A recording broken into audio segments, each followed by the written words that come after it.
चला तर मित्रांनो, आज बनवूया साबुदाण्याची अशी खुलखुलीत खिचडी. खिचडी बनवण्यासाठी मी 3 कप साबुदाणा एका बाउलमध्ये काढून घेतो आहे. तुम्हाला हवं तर तुम्ही 2 किंवा 1ही घेऊ शकता. त्यानंतर आपण त्याला स्वच्छ असं पाण्याने धुवून काढणार आहोत, जेणेकरून त्याच्यावरचं जे व्हाईट कलरचं कव्हर असतं ते निघून जाईल. त्यासाठी मी त्याला एक मस्तपैकी असं धुवून काढलं आहे. पाणी एका बाउलमध्ये काढून घेतो आहे. हे बघा, असं स्वच्छ असं व्हाईट कलरचं त्याचं पाणी साईडला निघून जातं. पाणी निघून गेल्याच्या नंतर आपण त्याला पुन्हा थोडंसं चांगल्या प्रकारे भिजण्यासाठी 1 ग्लास पाणी ॲड करणार आहोत, जेणेकरून एकदम असा मऊदार आपला साबुदाणा होईल. तर त्यामध्ये मी त्याला हाफच 1 ग्लास पाणी टाकले आणि त्याला छानशी चव येण्यासाठी अर्धासा चमचा मी मीठ टाकणार आहे. आणि मीठ टाकून मी त्याला काही वेळ आपण त्याला भिजवूयात. त्याला चांगल्या प्रकारे असं हलवून घ्या, जेणेकरून ते मीठ त्याला पूर्णपणे त्याला सर्व साबुदाण्याला लागेल. त्यानंतर त्याला थोड्या वेळासाठी आपण त्याला भिजवत घालूया.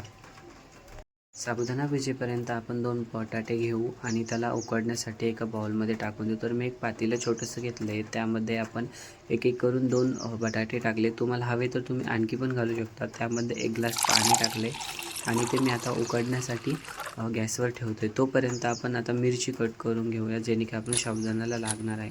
तर मी आता ही अशी या पद्धतीने मिरची कट करून घेतो आहे. तुम्हाला जेवढी पाहिजे तुम्ही तेवढी करू शकता. मला खूप जास्त तिखट आवडतं तर मी थोडीशी जास्त मिरची घालतो आहे. हे बघा, या पद्धतीने.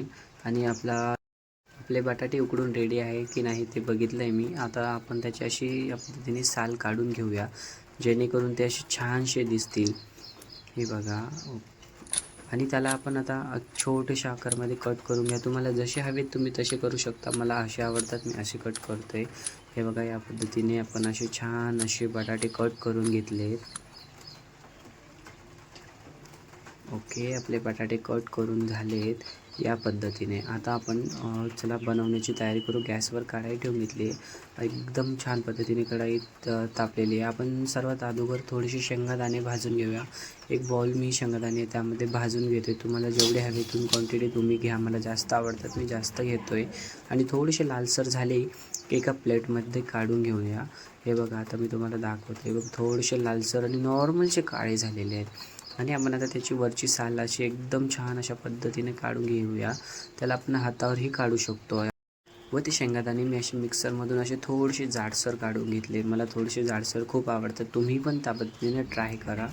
त्यानंतर आपण पुन्हा एका कढाईमध्ये मी 3 चमचे तेल टाकून घेतो. तुम्हाला जास्त हवे असले तर तुम्ही जास्तही टाकू शकता किंवा तूपही घालू शकता. बट मला तूप जास्त आवडत नाही, त्यामुळे मी तेलहीचाच यूज करतो.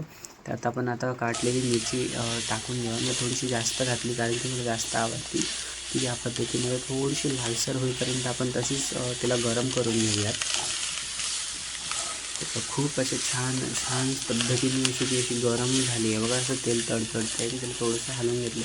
एकदम थोडीशी आता लाल होईपर्यंत आपण गॅसवर तशीच ठेवूया. आणि ते एकदम लाल पद्धतीने बघा अशी झाली. त्यामध्ये आपण काढलेलं बारीक शेंगदाण्याचा कूट टाकून घेऊया.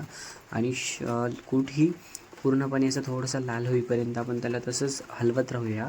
हे बघा, छान असा साबुदाण्याचा कूटही लाल पद्धतीनं असा मस्त असा लालसर झालेला आहे. त्यानंतर आता आपण आपला साबुदाणा घेऊया, जे की करून एकदम माऊ माऊ असं झालेलं आहे बघा. माऊ किती माऊ झाला आहे. आणि असं थोडा थोडा करून आपण साबुदाणा त्यामध्ये टाकून घेऊयात. आणि बघा एकदम किती माऊ झालेला आहे बघा. पूर्ण 1-1 पीस बाजूला पडत आहेत त्याचे. आणि त्या थोडंशा हलवरशा अशा पद्धतीने आपण त्याला हलवून घेऊया, जेणेकरून त्याचं सर्व मिक्स होईल. जे शेंगदाण्याचा कूट, मिरची वगैरे सर्व असं मिक्सिंग होऊन जाईल एकदम या पद्धतीने. कसं वाटतं तुम्ही मला कमेंट करून सांगा. रेसिपी आवडल्यास आपल्या चॅनलला सबस्क्राईब करा. आपण हे बटाटे मी वरतून टाकतो कारण की मला जास्त लालसर आणि तेलातले बटाटे आवडत नाही, त्यामुळे मी बटाटे हे वरतून टाकतो आहे. आम्ही बटाटे मिक्सिंग करेपर्यंत तुम्ही आपल्या चॅनलला लाईक करा, कमेंट करा आणि सबस्क्राईब करा. साबुदाण्याची खिचडी कशी झाली मला कमेंटमध्ये कळवा. या पद्धतीने आपली खिचडी झालेली आहे. त्यामध्ये आता आपण चवीनुसार थोडंसं मीठ टाकून घेऊया.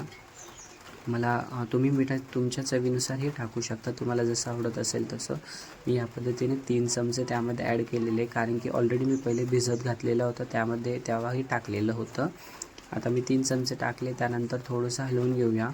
व तुम्ही तुमच्या पद्धतीने टाकू शकता. तोपर्यंत चला आपण एक माझ्याजवळ काकडी पण आहे ती कट करून घेऊया. कारण की साबुदाणा तसा खाण्यापेक्षा त्यासोबत आणखी काही असलं तर खूपच छान लागतं ना. तुम्हाला आवडते की कमेंटमध्ये मला तेही सांगा. ही आमच्या शेतामधील काकडी आहे. आता सध्या आम्ही लावलेली आहे. मी त्याचे असे गोल गोल मस्त बारीक असे पीस करून घेतो आहे. तुम्हाला आवडत असेल तर खा, नसेल आवडत तर ती तुमची मर्जी आहे, काही प्रॉब्लेम नाही. बट मला साबुदाण्यासोबत अशी काकडी खूप आवडते आणि ती त्यातल्या त्यात माझ्या शेतातली असल्यामुळं मी तिला एकदम छान अशी गोलवर कापून घेतो आहे. आणि हो, मला खजूरही खूप आवडतात. मी साबुदाण्यासोबत खजूरही ॲड करणार आहे. आपण थोडीशी कोशिंबीरही पण कट करून घेऊया आणि साबुदाण्याला घालूयात. तर मला तुमच्याकडेही असं एकदम छानशा बारीकशा पद्धतीने तुमच्याकडेही असेल तर तुम्ही ॲड करा, नसेल तर काही हरकत नाही. हे बघा, आपलं दोन्ही या पद्धतीने मी कट करून घेतलेली आहे आणि आपण आता त्यामध्ये चला साबुदाण्यामध्ये त्याला ॲड करून घेऊया. या पद्धतीने मी अशी मस्त अशी कोशिंबिरी आपण ॲड करून घेतलेली आहे. बघा कसं झालं आहे साबुदाणा, मला सांगा कमेंटमध्ये, नक्की कमेंट करायला विसरू नका. आणि आपला साबुदाणा हा बनवून आता रेडी आहे. बस आता काही डिशमध्ये मी काढून घेतो आणि आपल्याला खाण्यासाठी आपली साबुदाणा खिचडी रेडी आहे. कशी झाली कळवा मला नक्कीच.